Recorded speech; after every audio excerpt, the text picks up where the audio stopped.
Hello and good morning, everyone, and welcome to our National Training Week session.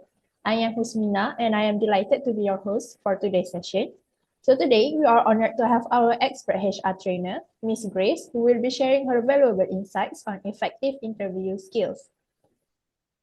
As a reminder, kindly rename your profile to your registered name for attendance recording purposes. Other than that, please keep your microphones muted throughout the session to avoid any disruptions.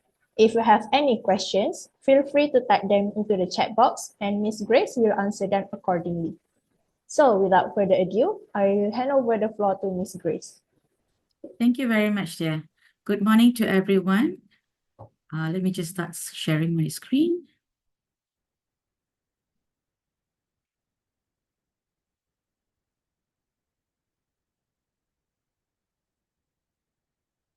Good morning, everyone. I hope everyone can see the screen.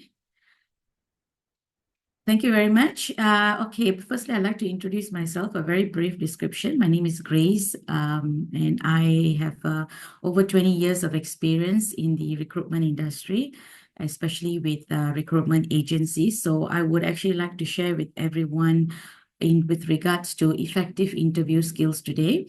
I will try as much as possible to keep it within the 1 hour. Of course, talking about effective interview skills, you can actually take one whole day. So without further ado, let me start.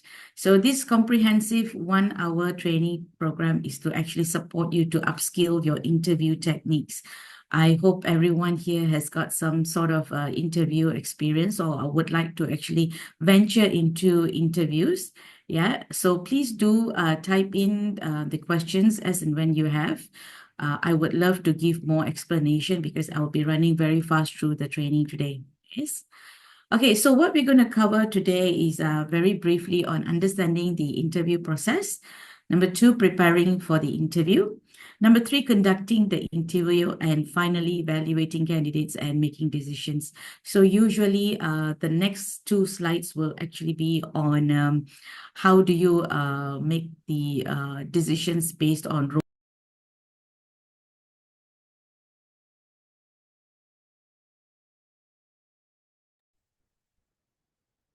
I hope everybody can hear me.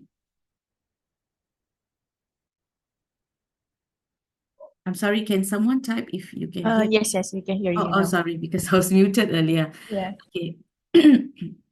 So we will start with the importance of an interview in the hiring process. First of all, when you are trying to interview a candidate, the number one that you would actually need to do is assess the fit of the candidate that has actually applied for the job. So there are various means of a candidate applying for a job, many job portals. So whichever job portal you're doing, or whether it's something they have emailed to you directly, you have to assess what do you assess? First of all, you need to assess the cultural fit of the candidate. What I mean by cultural fit is, for example, if the candidate has got some sort of, for example, just for a scenario of discussion, if the person comes from a very high level MNC company and you happen to interview them for for a company, let's say, for example, you have a very small company that's less than 10 people who are working.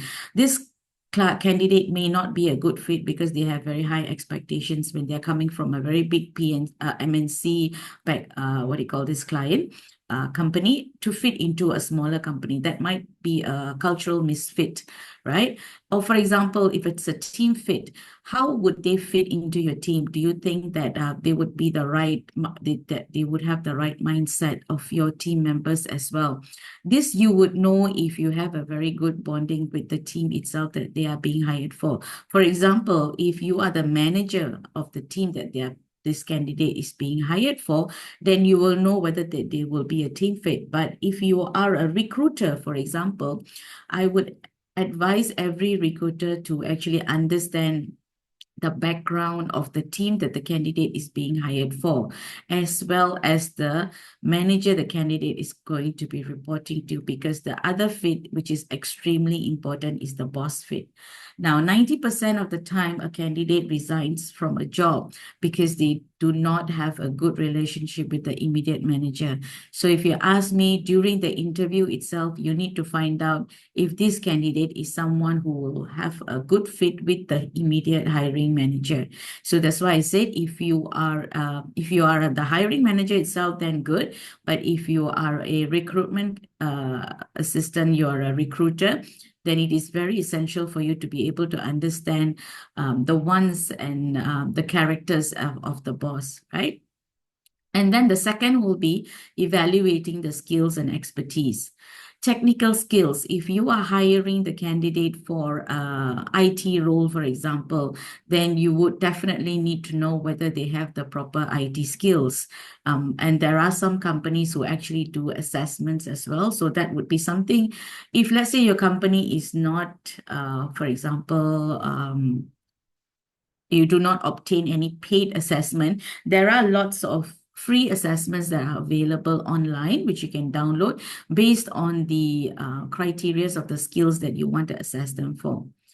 And then, of course, soft skill, for example, communication. If you're hiring them for a, let's just say, for example, Singapore-based call center, then you have to know that their communication in English has to be an optimal level. Therefore, you need to do a soft skills assessment, for example. Yeah. Clarifying resume details. This is very important because sometimes, or I would say most of the times nowadays, candidates fail to actually put in exact experience, and usually it's just a cut and paste from their previous job description. So it is actually very essential to verify with them their experience and their role-specific questions. And this is also to ensure that they are not just, pulling any strings just to get a job. This is to verify if they have really been in that role and they have been able to perform, right? Behavioral assessment, this is something that I will actually be going through my last few slides. This is very important on how to actually assess and find out if the candidate is actually telling you the real truth about their experience and what they're actually looking for and so on, right? And of course, the communication skills, like I mentioned earlier as well, is part of soft skills. Verbal communication is very important for contact centers, but also, for example, sales roles and those that requires them to actually work cross-functional roles as well. And of course, listening skills. This is another vital role that a lot of clients fail to gauge in terms of candidates' ability, because it's not about communication is very crucial, but listening skill is even more important, because how you communicate is based on what you understand. So a person who is required to actually listen and understand the needs of clients, candidates, is very important. Right? And of course, last but not least, the writing skills. This, I think, is essential for any role, especially nowadays with WhatsApp communication. A message can be misconstrued very, very easily. And this is where I have actually come across a lot in my HR role, where a lot of communications between colleagues has been misconstrued. Managers and staffs has been misconstrued because of the way that they fail to understand how to write a proper message. Even in email, for example, it's actually very crucial for us to test out. So we can actually give them a scenario, for example, how would you reply a question, write down a question that client has given, which is very unpleasant, for example, and see how they will be able to reply to the clients and the customers, for example. Right? And the next, of course, is assessing their enthusiasm and motivation. A lot of candidates out there apply jobs out of desperation. So how do we assess whether they are really interested in the role or not? By also asking them what is their long-term goal based on the position that they have applied for.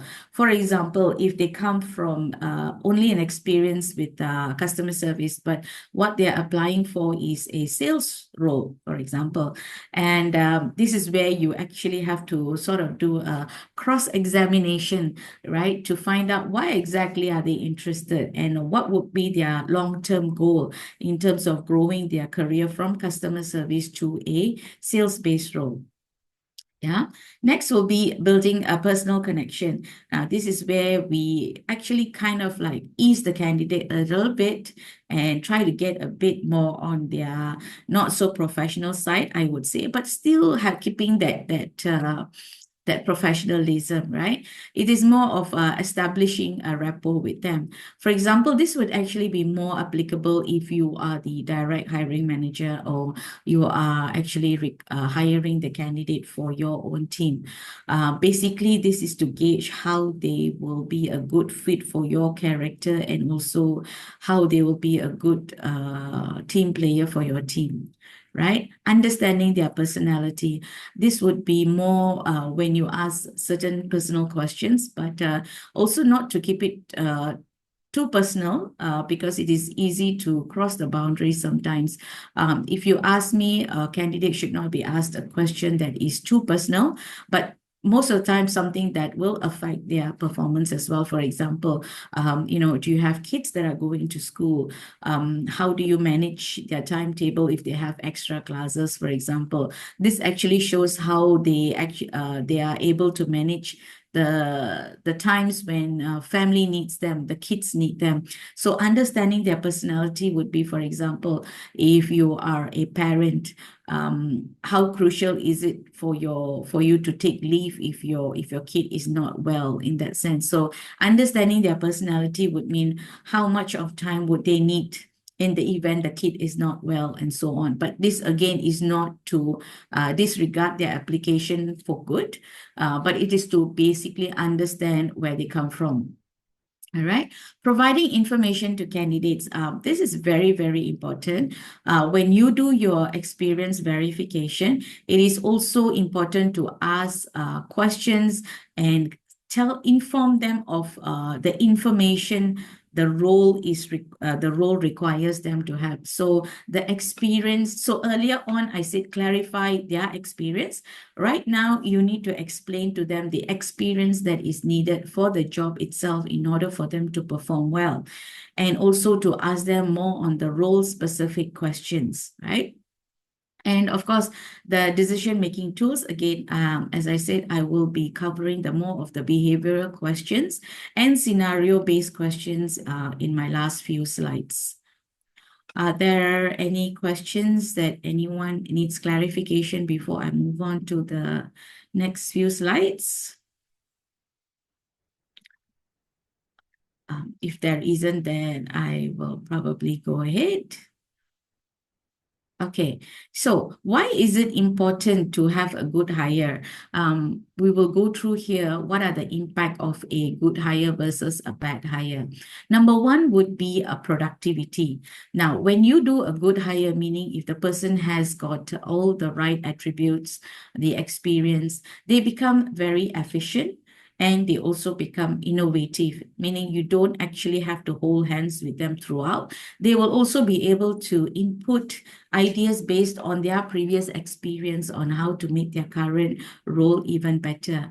Versus if it's a bad hire, meaning if they are not the right fit, they will actually be inefficient and disruptive. And what I mean by that is they will require the time of their immediate leaders, their immediate supervisors, or their colleagues for more guidance. So this will actually disrupt not just their own job flow, but also the job flow of those around them, meaning this is eventually going to cause an environment where team members are not happy. And of course, everybody at the end of the day is going to be demotivated. All right. The environment. So, of course, if they are a perfect fit, or I would say a very close fit, they will have a high morale and culture fit. Why? Because they will be able to bond with the team and be able to perform together as a team. and therefore creating that happy environment versus if they, like I said earlier, if they are someone who is going to be disruptive, this is definitely going to bring a lower morale to the rest of the team members as well. And of course, a culture misfit. So they might end up feeling that, they've probably gotten a job where they are not good enough for, or maybe eventually when the person keeps asking for help, the team members might turn around and say, look, I'm very busy. So this will actually affect the environment into a more negative environment. Okay, and quality of work, of course, a person who is more fit will have the skills, proficiency, and attention to details, hence making lesser or no problem, no mistakes at work, compared to someone who is not a good fit, will actually be making a lot of mistakes and errors, which again will eventually affect the team members as well.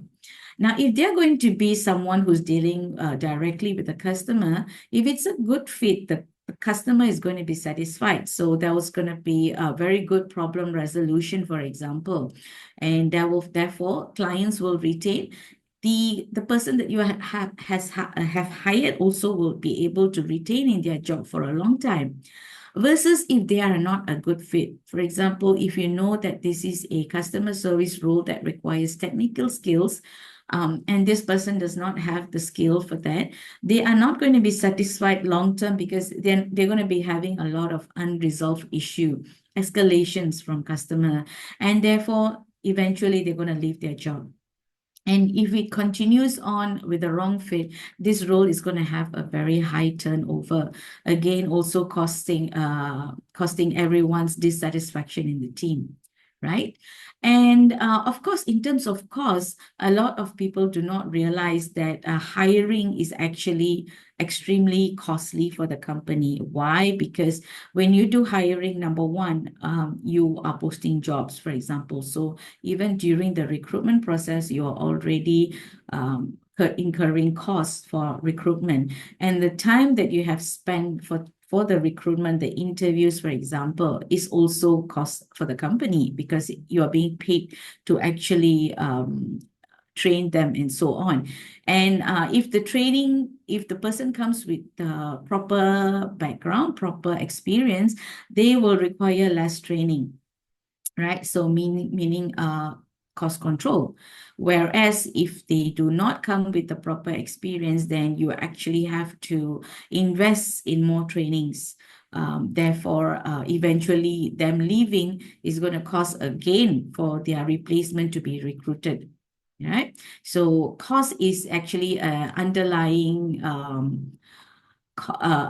issue that a lot of companies do not realize, because when they say, okay, it's not a good fit, let's just get the person, out and get in a new person because we will then be just saving time. But the thing is, in the beginning itself, when you fail to hire the right person, you're actually incurring more costs for recruitment and rehiring. All right. So the next that we'll be covering is the types of interview. Now you'll be wondering, interview is an interview. Why are there so many types? Well, actually there are. So number one, we will see what is a structured interview. A structured interview is where the interviewer asks specific set of predetermined questions in a particular order. And this is basically to ensure consistency and fairness, making it easier to compare candidates. For example, as I said earlier, if it is going to be a customer service role specifically meant to take care of a particular client, then you will have a predetermined set of questions prepared for them. Why? Because usually for customer service, you won't, or in most cases, you will be hiring more than one headcount, or even if it's for a replacement, it's a one head count, you will actually know what exactly is the requirement based on the existing customer service team that you have. So every time that you have someone leaving, you already have the predetermined questions. Why? Because you want to gauge them against the current team that they have, that you have, right? And so you will have consistency and fairness when you are making a judgment if they are going to be a good fit. All right. So this is what we call as a structured interview. An unstructured interview is basically interviews where the questions are not pre-arranged, allowing for more conversational and flexible format.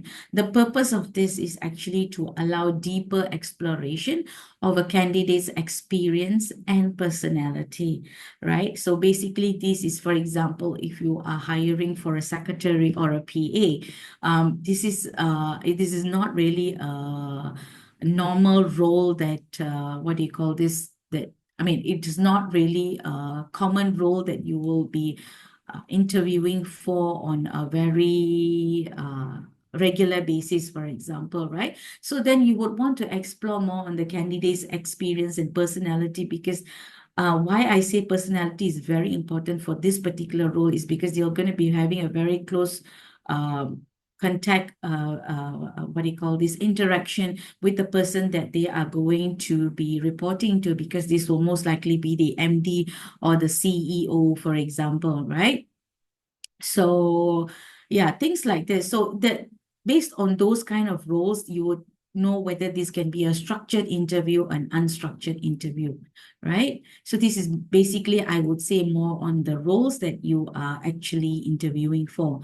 Situational interviews are where candidates are given very hypothetical scenarios and asked how they would handle it. So the purpose is to assess problem solving and critical thinking skills.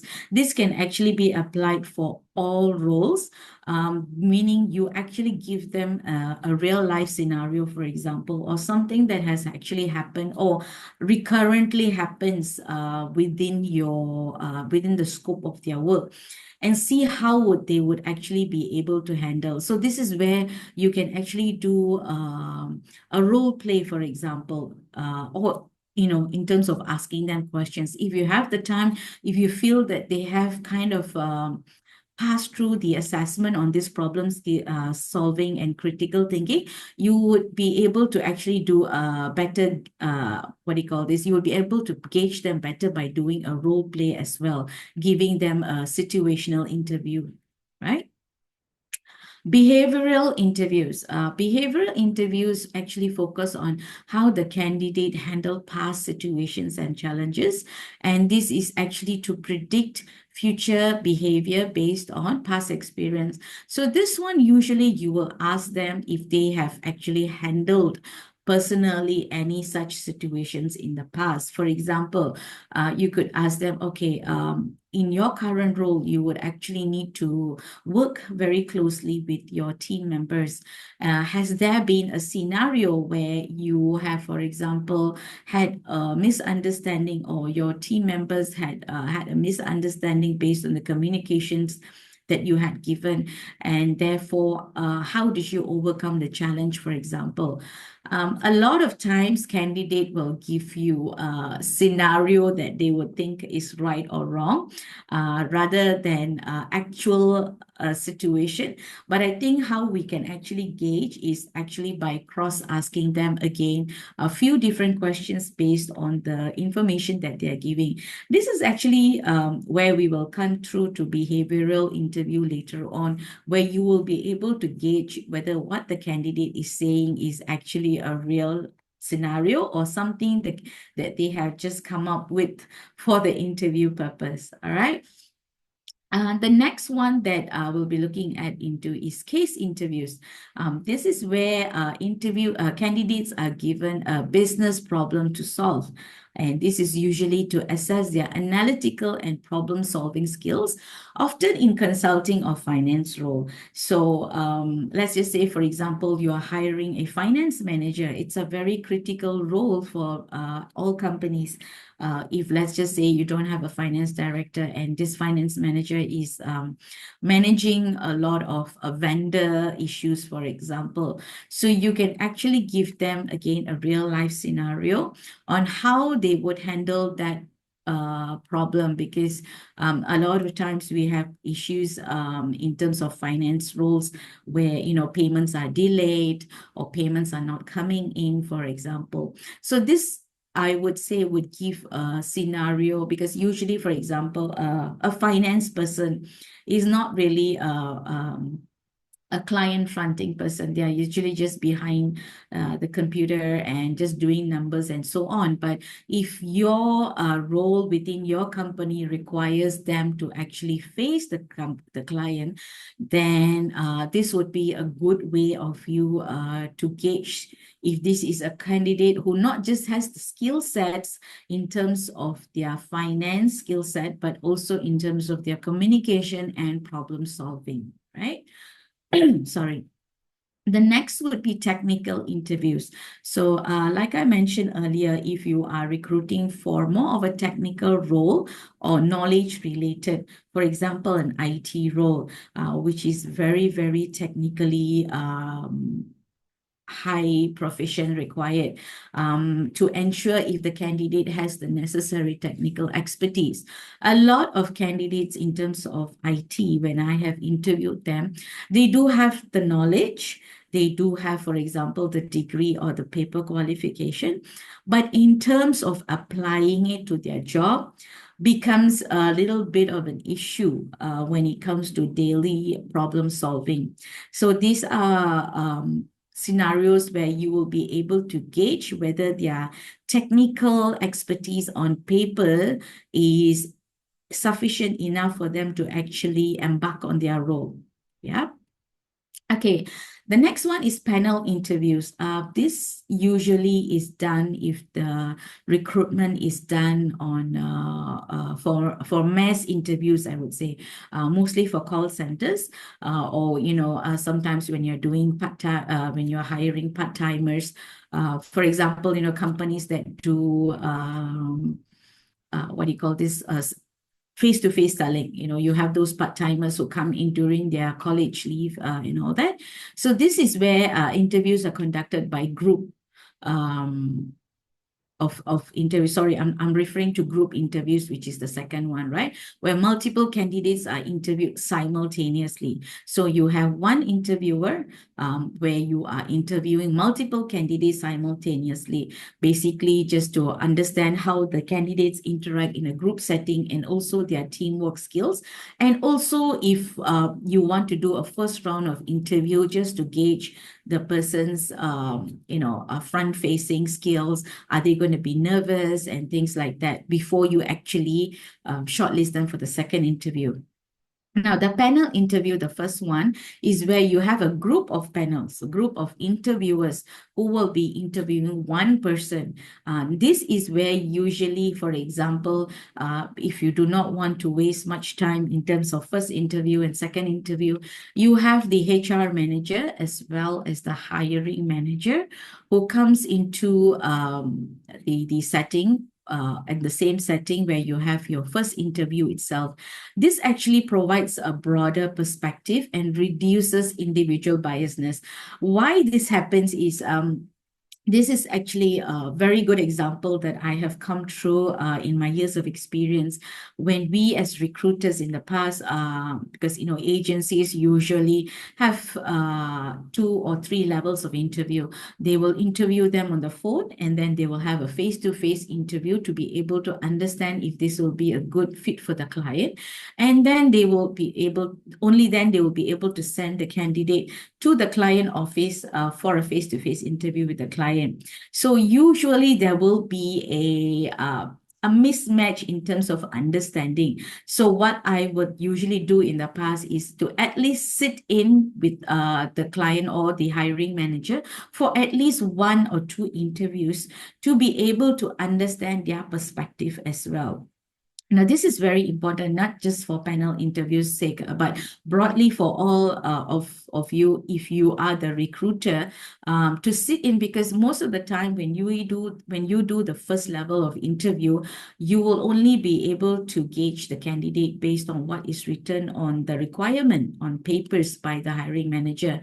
A lot of times you will find out more than that when the candidate is being interviewed by the hiring manager.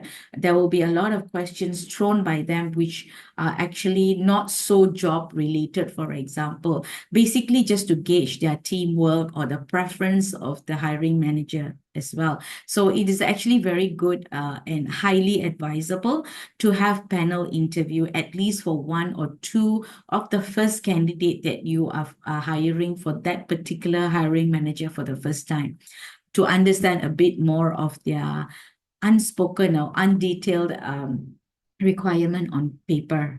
All right. So the next one is phone interview. This happens very, very regularly now, the phone interviews and virtual interviews. After pandemic, this has become a norm. There are a lot of candidates that never meet their hiring manager until they report to work. This is something I would not encourage as a recruiter. The phone interview is okay to gauge for the first level of suitability. But moving on from there, it is very crucial to have a face-to-face before you hire someone. So during a first phone interview, it is usually conducted often as an initial screening step to just gauge whether the candidate is suitable enough for a face-to-face interview, for example. And this is usually to quickly narrow down the pool of candidates before in-person interviews, because a lot of candidates apply for a job not really based on their experience or the suitability. So this actually will be able to help you eliminate those candidates that you may not find suitable. Okay, virtual interviews, basically it's conducted via video conferencing like what we're doing now. This is very, very rare before pre-pandemic, but post-pandemic, this has become a norm right now. This is actually convenient not just for remote candidates, but also serves as an alternative to in-person interviews. Now, this I would say is quite a challenge to actually determine the suitability of a candidate before you hire them immediately. Why? Because a lot of times, as a recruiter, I would gauge a lot of non-spoken suitability based on the candidate's body language. It tells a lot about whether the candidate is being honest, being upfront, how are they comfortable with you, for example. So a virtual interview could probably a second stage after a phone interview. Sorry, but I would strongly recommend that even after a virtual interview, that you conduct a face-to-face to be able to gauge on your final decision before you hire a candidate. All right. Next, we have the competency-based interview. This is, again, like the ones that we mentioned earlier, for specific skills or competencies required, and to ensure that they have this necessary skill set. So this, again, is based on any competency test that you have, which can also be able to, which you can find on online as well right now. Now, the last but not least is a stress interview.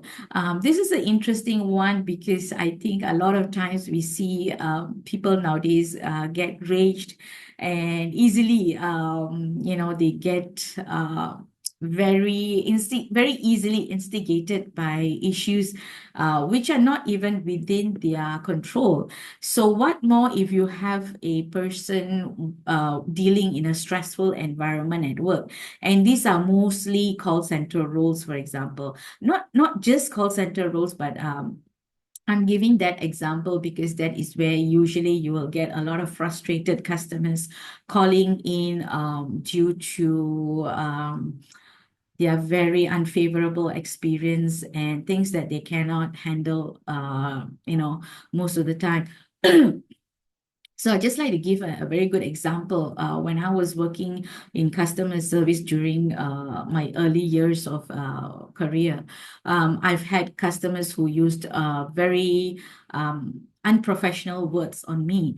And for example, the company policy is you don't hang up on them. You still have to pacify them and calm them down, and somehow be able to rectify their issues. So these are the kind of very crucial roles where stress interviews are very important. And I think one of the times where a client actually use this methodology is where they don't actually tell the candidate that they're actually going to be doing a role play, but they will start instigating or kind of making the candidate feel a little uncomfortable with stressful questions, for example. So this is a natural way of gauging the candidate's stress level as well, which I would say is it's a little unprofessional, because you actually have to tell the candidate that you are going to be doing a role play with them and just testing their stress level. But again, probably the client wanted a not so prepared scenario for the candidate to put them on a very impromptu situation to gauge their stress level. Yeah.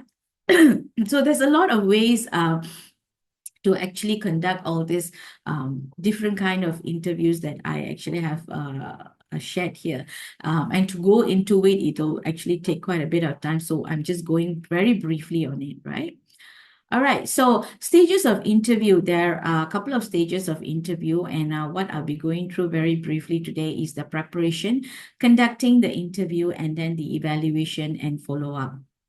So, of course, the preparation-wise, the preparation is basically defining job requirements. So researching candidates and their background, creating clear and detailed job description comes first.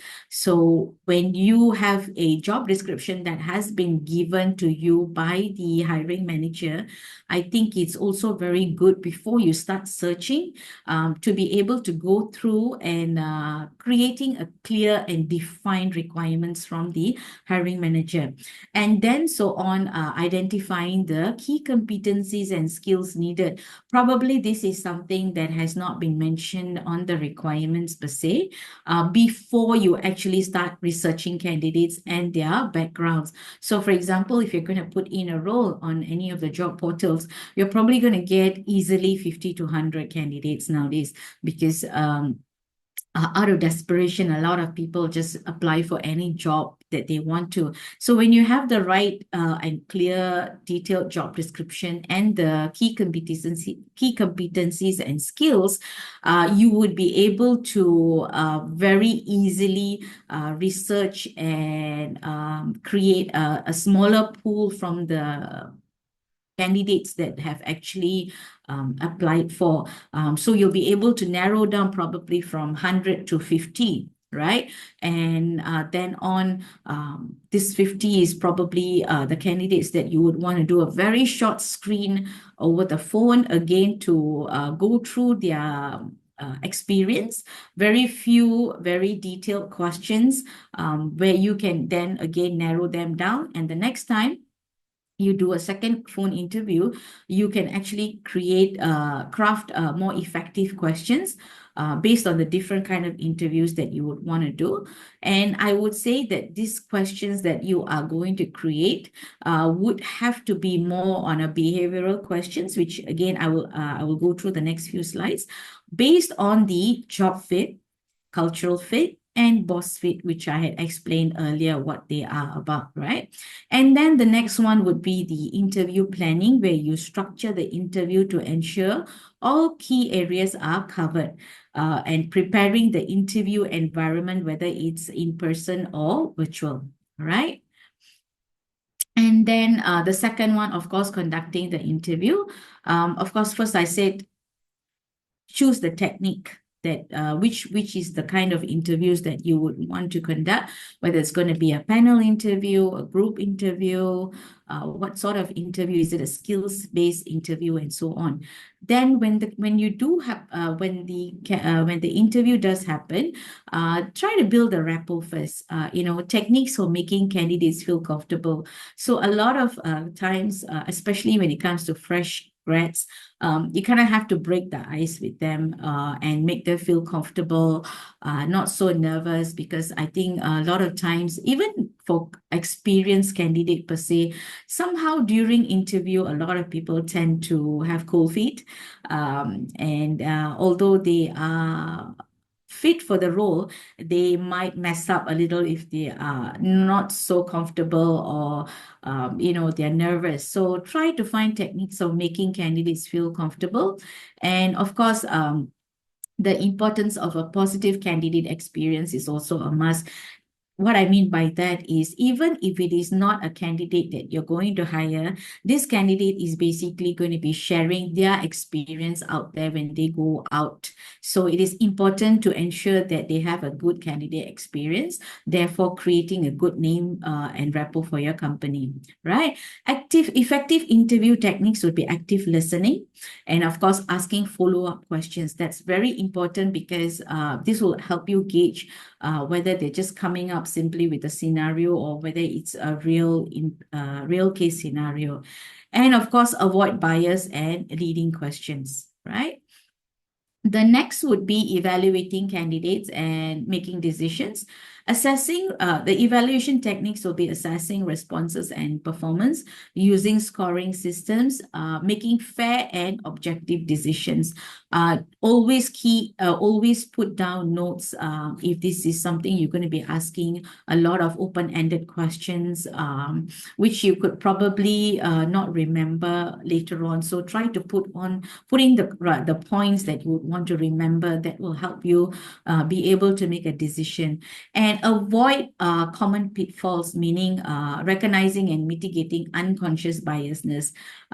Sometimes, for example, if it is a female, this is something that we have across the industries, which is it is something like I said, probably an unconscious bias. For example, if it is a very technical role, you might think you should not be very gender biased, right? So keep those kind of perceptions out of your mind before you make any decision.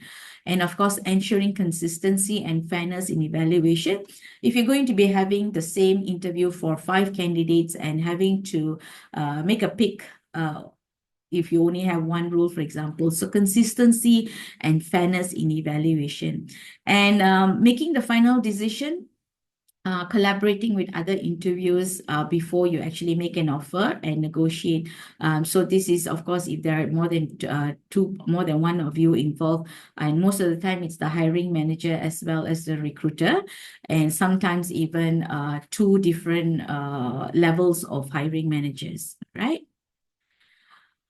Okay, so this is where I mentioned a couple of times earlier where we have behavioral interviews. So what are behavioral interviews? Behavioral interviews are questions that are designed to assess a candidate's past behavior in specific situations, which can be indicative of their future performance. For example, tell me about a time, or for example, give me an example of a situation where you've had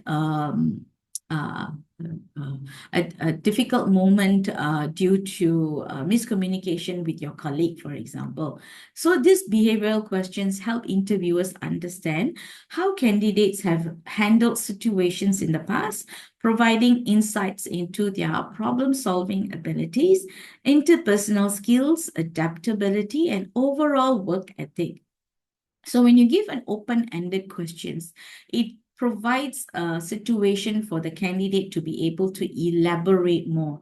They are able to demonstrate their competencies and potential to be a valued team member, for example. So contrary to asking a close-ended question, for example, are you a good team player? The answer is yes or no, right? So most of the time, of course, it's a yes. But rather than that, when you ask an open-ended question, tell me about a time when you had to demonstrate yourself to be a good team player. So those are behavioral interviews, right? Now, behavioral interviews for problem solving and critical thinking are, for example, tell me about a time when you faced a challenging problem at work and how did you solve it? Or describe a situation where you had to make a quick decision under pressure and what was the outcome. So these are more on problem solving and critical thinking behavioral questions. Then comes teamwork and collaboration. For example, like I said earlier, give me an example of a time when you worked as part of a team. What was your role? How did you contribute to the team's success? And for example, tell me about a time when you had to handle a conflict within your team member and how did you resolve it? So when it comes to questions like this, what I would advise is keep it as positive as you can, and try to also at the same time find out what were the issues behind the conflict, for example. And this, I would say, by initially making the person feel comfortable before you ask them such questions, because most of the time, when I make a candidate feel at ease, they actually come out with the truth. For example, how did the conflict happen and what actually did transpire after that conflict. And on most cases, you will be able to find if the root cause was the candidate themselves. So this will actually tell you whether they are someone who will be instigated very easily in an unsettled situation, for example, right? So behavioral interviews to gauge leadership and initiative are questions where you can ask, describe a situation where you took the lead on a project. What did you do and what was the result? This will also be a question that you don't necessarily have to ask someone who's a team leader or a manager, but someone who has a leadership skill. It is very important for every single person to have leadership skill, because what I do usually is I hire a person and I immediately want to see what is their long-term career progression plan for that team or for the company itself. So this will probably give you an understanding if that person has natural leadership skills, or whether they have taken initiative in the past to be able to actually lead a team or a project, or any difficult situations that they have faced in the past, right? And then comes, tell me about a time when you went above and beyond your job responsibilities to achieve a goal. And I think this is a question that is actually very important for any role per se, because on most occasions, we hire a person not just based on the job description or what is required, but how they would eventually go above and beyond their job responsibility. Because I think at any point in time right now, we are faced with crisis in any job per se, to take on something that we are not assigned on a daily basis. So leadership and initiative questions are actually very important, if you were to ask me, for any role per se, right? Adaptability and flexibility. Questions that would actually give you an understanding on their adaptability and flexibility would be, give me an example of a time when you had to adjust to a significant change at work and how did you handle it? And I think this is very important, because a lot of times companies go through not necessarily a significant change, even a small change. And a lot of people find it very difficult when change happens. And I think this is something that we need to prepare everyone that we hire or existing staff for, right? Or you can ask them, describe a situation where you had to learn something new in a short amount of time, and how did you manage? For example, if the person is doing payroll, and companies would sometimes want to invest in something different, and the payroll is usually something done on a very quick turnaround time. So how would they, for example, learn something on a very short amount of span of time and be able to apply it to their daily job? This is something that's actually very crucial for such roles, finance, payroll, for example, because these crucial roles that will actually affect the entire company per se, right? So the adaptability and the flexibility of a person holding such a role is actually very crucial, right? Communication skills. Tell me about a time when you had to explain a complex concept to a colleague or client, and how did you ensure they understood? So a lot of times, most of the time right now, we use WhatsApp for communication, and it's done very, very abruptly because of the short of time that we have. We are busy with work and so on, and we would assume that our colleague would be able to understand what we are actually communicating to them. So a lot of times this is something that happens to everyone, where misconception happens. So this will be a very good scenario-based question. Give me an example of a time when you had to give difficult feedback to someone, and how did you approach it? This question is actually crucial for team leaders and those who are managing. Why? Because most of the time, people let go of this, hence creating domino effect from that, which results in even more misconduct or misbehavior. So for any roles that we are interviewing a team lead for, this is actually a very, very important question. Right? Time management and organizational skill. You could ask a person, describe a time when you had to manage multiple roles, multiple priorities, and how did you prioritize? Or tell me about a project you managed to finish from start to finish, and how did you ensure it was completed on time?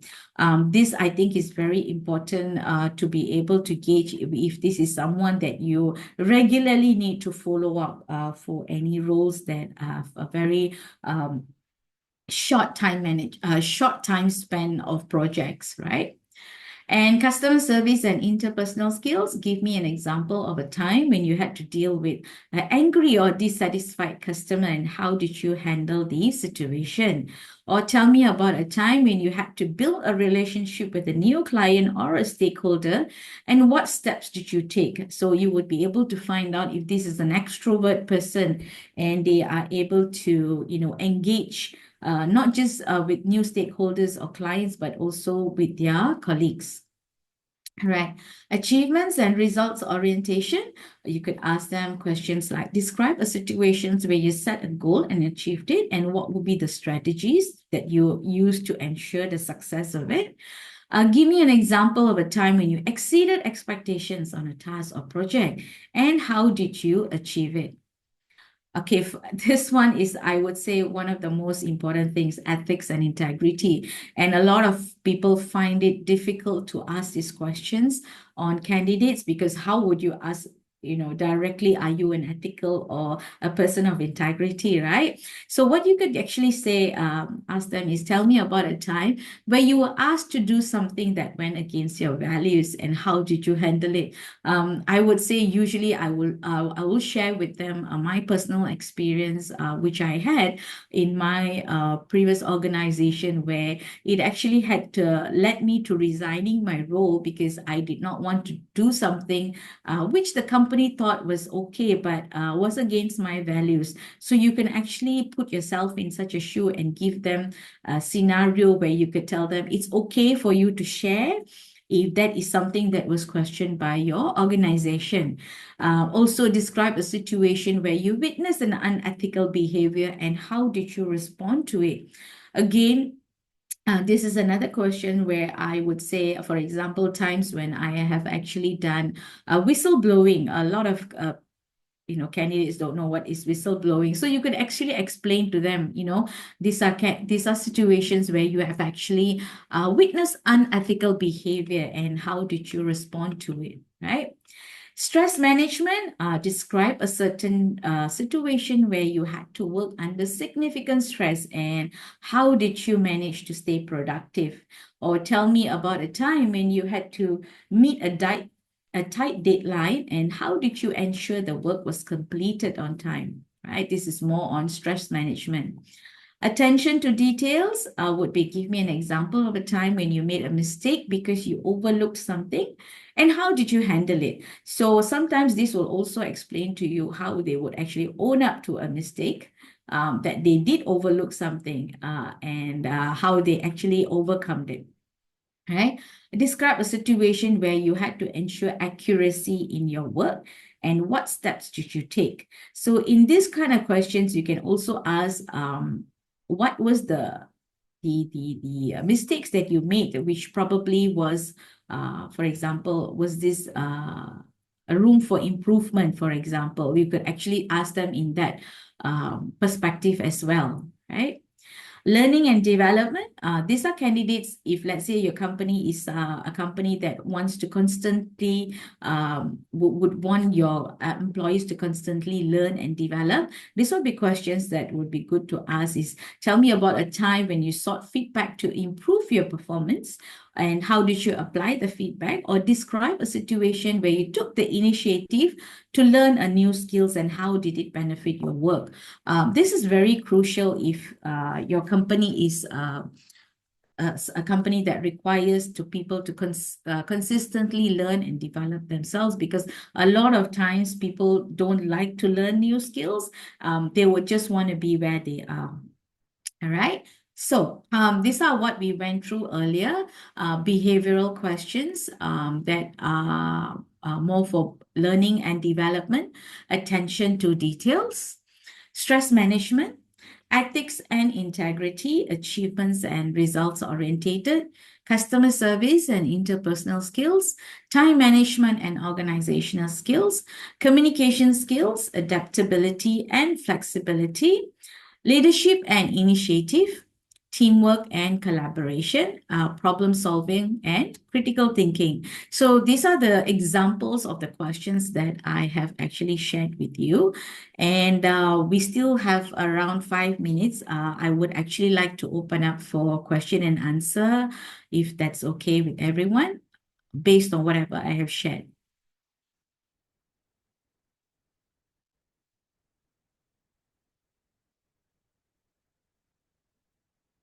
I believe you are required to write if there are going to be any questions. Are there any questions based on the different kind of interviews that I have shared, and also the behavioral questions that I have shared as well?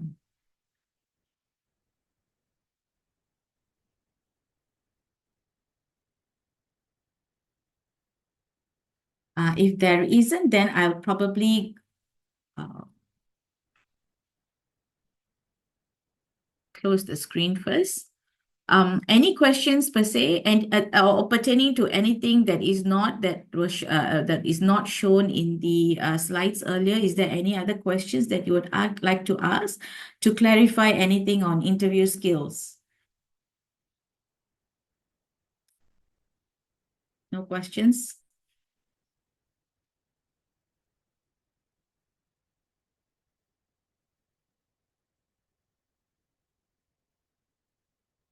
Are there any recruiters here? Anyone working as a recruiter, or anyone who does regular interviews, who are hiring managers?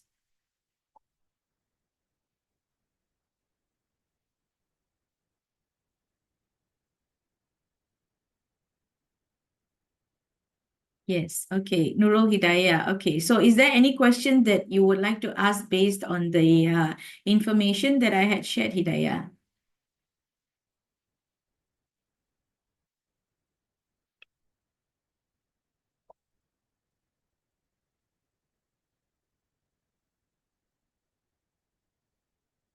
Okay, thank you very much for the compliment.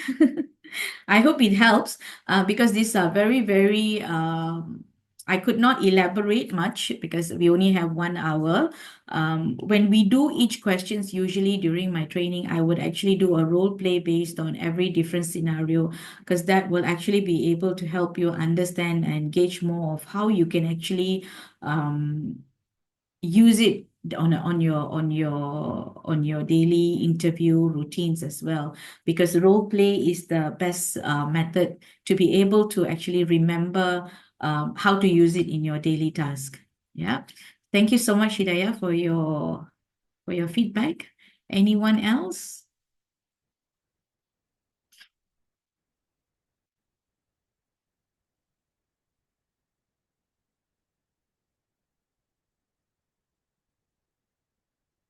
Or maybe anything else that we can cover in terms of the interview skill information that you need during our next webinar, if there's any, then you can probably put that in the information as well.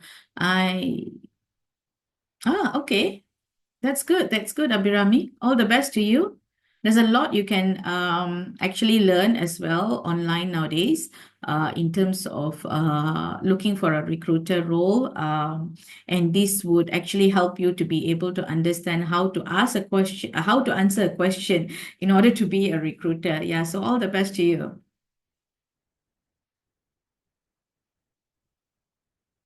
I would say being a recruiter compared to 10, 15 years ago, it's more challenging right now because people are becoming very smart at knowing what to answer. So to be able to gauge whether they are a perfect fit for the role, you actually have to study their body language. You have to ask the right sort of questions, which are not the questions that candidates would be expecting. So these are more on the behavioral, open-ended questions where you'll be able to further scrutinize the suitability of the candidate.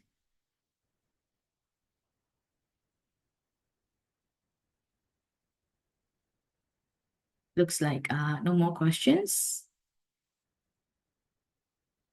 Nina? All right. Thank you, Miss Grace, for the excellent presentation on the effective interview skills. So as it appears that there are no further questions, we will be ending the session soon. So we would like to thank all participants for your attention. So before concluding, I would like to inform that regarding your certificates, that your attendance has been successfully recorded. Other than that, your course status will also be updated to completed after the session. You will receive your e-certificate through the NTW portal upon successful completion of the TEE assessment. So this certificate can be generated from the applied for section of your individual profile. As for the video recording of this session, it will be available on our YouTube channel at 𝐂𝐸 Academy Malaysia by tomorrow.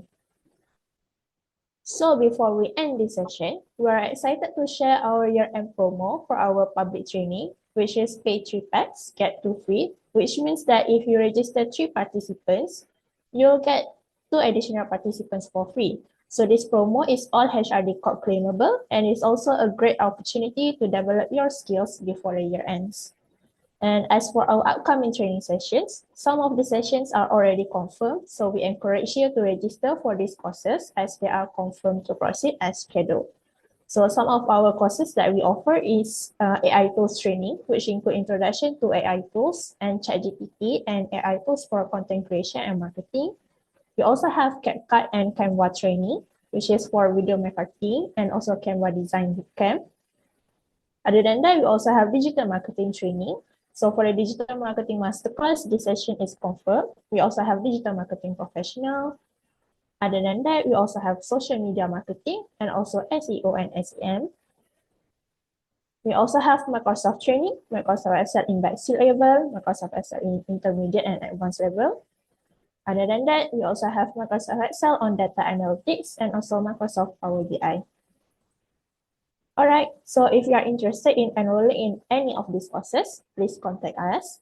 And as for now, we do not have any public training for HR topics, but if you are interested in learning more, we can conduct in-house training for your company.